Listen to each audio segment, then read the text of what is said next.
back to the channel everyone, and in this video we are going to start with the basic C++ programming tutorial series. So in this video we are going to see the basic syntax of a C++ program.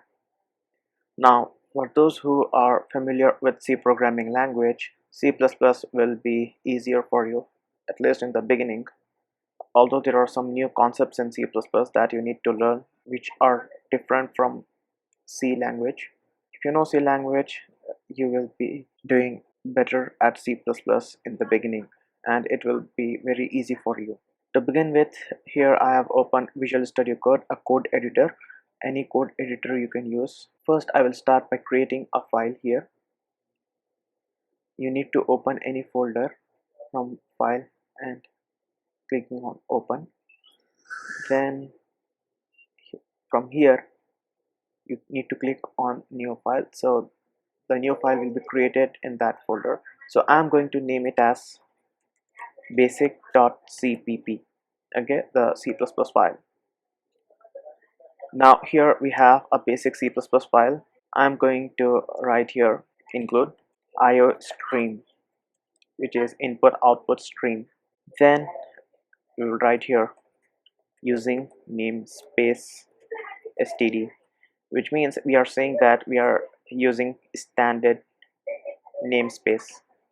Now what are namespaces, we will learn that later in some other video, but for now we will focus on the basics. Okay, for now you just try here using namespace std standard. Then we will start with integer main. Okay, our main function.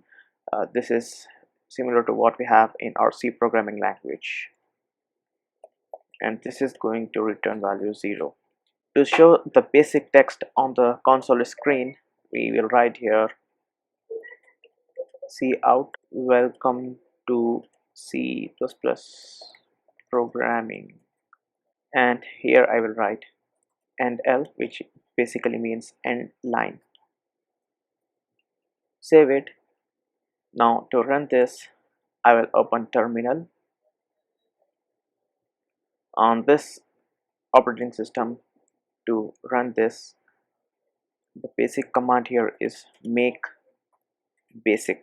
In the make command, I'm just writing here the name of the file without the file extension .cpp.